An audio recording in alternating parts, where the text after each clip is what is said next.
जिधर भी देखो हवस के जल्लाद बैठे हैं, संभाल कर रखो अपनी फूल सी बेटियों को, क्योंकि देश चलाने वाले बेऔलाद बैठे हैं, बेऔलाद। उन्नाव रेप केस, आरोपी कुलदीप कुमार सेंगर, बीजेपी का विधायक, पहला उदाहरण।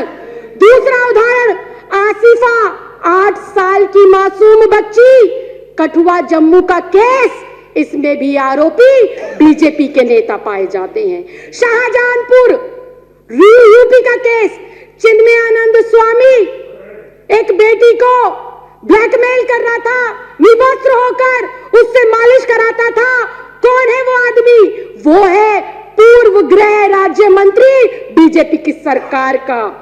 एनसीआरबी की रिपोर्ट के मुताबिक हर 3 मिनट के अंदर देश के किसी न किसी राज्य में, किसी न किसी शहर में, किसी न किसी गांव में, बस्ती में, हर 3 मिनट में कोई ना कोई बच्ची, महिला, बुजुर्ग रेप का शिकार होती है।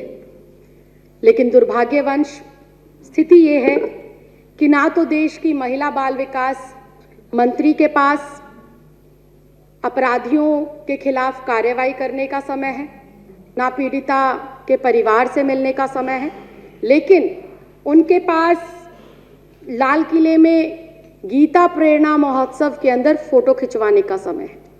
उसी कड़ी में देश के प्रधानमंत्री जी के भी पास बड़े बड़े ने स्पोर्ट्स पर्सन हो या अभिनेता हो, उनके साथ फोटो खिंचाने का समय है, उनकी शादियां अटेंड करने का समय है, लेकिन देश की बेटियों पर हो रहे अत्याचार, उनकी सुरक्षा, उनकी जिम्मेदारियों को लेकर देश के प्रधानमंत्री के पास टाइम नहीं है।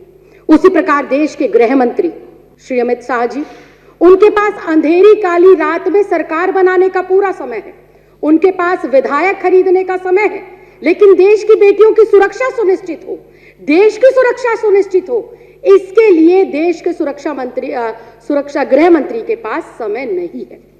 ऐसे में ये कहना बिल्कुल भी गलत नहीं होगा अध्यक्ष जी कि जिधर भी देखो हवस के जल्लाद बैठे हैं, संभाल कर रखो अपनी फूल सी बेटियों को, क्योंकि देश चलाने वाले बेऔलाद बैठे हैं, बेऔलाद बैठे हैं। बिल्कुल चिंता नहीं है। आज देश में महिला सुरक्षा पे तो महिला सुरक्षा बेतुकी बातें हैं, महिला सुरक्षा बेतुकी बातें लगी आपको, बेटियों की सुरक्षा आपको बेतुकी बातें लगती है।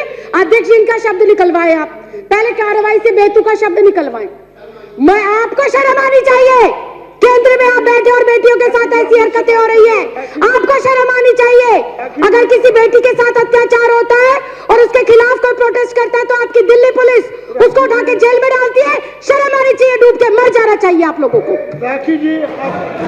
ऊपर से कह रहे हैं बेतुका बोल रहे हैं, शर्म नहीं आती विजेंद्र गुप्ता जी? आपके घर में बहन बेटियां नहीं है क्या? आपकी कोई बेटी नहीं है क्या? आप किसी के बेटे बाप नहीं है क्या? आप किसी के भाई नहीं है क्या? शर्म आनी चाहिए, डूब कर मर जाना चाहिए आप लोगों को। राखी जी प्लीज, माननीय सदस्यगण प्लीज, राखी जी कंटिन्यू करें। अध्यक्ष जी, मैं दोबारा इस बात को दोहराऊंगी, जिधर भी देखो हवस के जल्लाद बैठे हैं, संभाल कर रखो अपनी फूल सी बेटियों को, क्योंकि देश चलाने वाले बेऔलाद बैठे हैं, बेऔलाद। अध्यक्ष जी, आए दिन चाहे छोटी बच्ची हो, चाहे 27 साल की डॉक्टर हो, चाहे 56 साल की बुजुर्ग महिला हो, हर कोई हवस का शिकार बन रहा है, हर कोई रेप का शिकार बन रहा है। लेकिन सियासत में बैठे इन सियासतदानों को कोई फर्क ही नहीं पड़ता। कोई फूल सी बच्ची को नोच ले, कोई युवा बेटी को जिंदा जला दे, कोई बुजुर्ग महिला को नोच डाले, लेकिन इन सियासतदानों को फर्क नहीं पड़ता। ऐसे में सवाल उठता है कि देश जा किस ओर रहा है? देश की ये 50% जो आबादी है, इसको सुरक्षा मिलेगी कैसे? ये बड़ा सवाल है।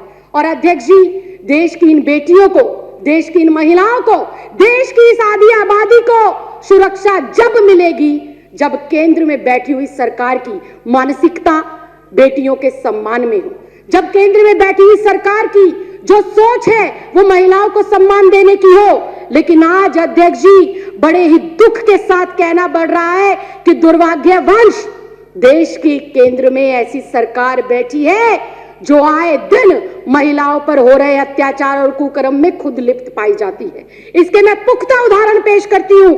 आज इन सदन पटल के ऊपर उन्नाव रेप केस, आरोपी कुलदीप कुमार सेंगर, बीजेपी का विधायक, पहला उदाहरण। दूसरा उदाहरण, आसिफा 8 साल की मासूम बच्ची, कठुआ जम्मू का केस, इसमें भी आरोपी बीजेपी के नेता पाए जाते हैं। शाहजहांपुर यूपी का केस, चिन्मयानंद स्वामी एक बेटी को ब्लैकमेल कर रहा था, निवस्त्र होकर उससे मालिश कराता था। कौन है वो आदमी? वो है पूर्व गृह राज्य मंत्री बीजेपी की सरकार का, स्वयं इस देश का गृह मंत्री नामजद तड़ीपार रह चुका है। ये मैं नहीं कह रही, ये मेरे देश का कानून कहता है, ये मेरे देश के न्यायालयों ने और जजों ने कहा है। ये राखी बिड़लानी आम आदमी पार्टी नहीं कह रही है। अध्यक्ष जी, ये इतना गंभीर मामला, देश की आधी आबादी आज बाहर निकलते हुए ये सोचती है कि मैं वापस आऊंगी या नहीं आऊंगी। आज हमारे माँ बाप, हमारे भाई बहन, हमारे रिश्तेदार, जब मेरी जैसी बेटियां अपने काम पर पढ़ने के लिए, लिखने के लिए जाती हैं, तो पता नहीं होता कि किस स्थिति, किस परिस्थिति में वो बेटी वापस आएगी। मन में अगर महिलाओं के लिए सम्मान है तो उनकी सुरक्षा भी सुनिश्चित की जा सकती है, उन्हें न्याय भी दिलाया जा सकता है और उनका सशक्तिकरण भी किया जा सकता है।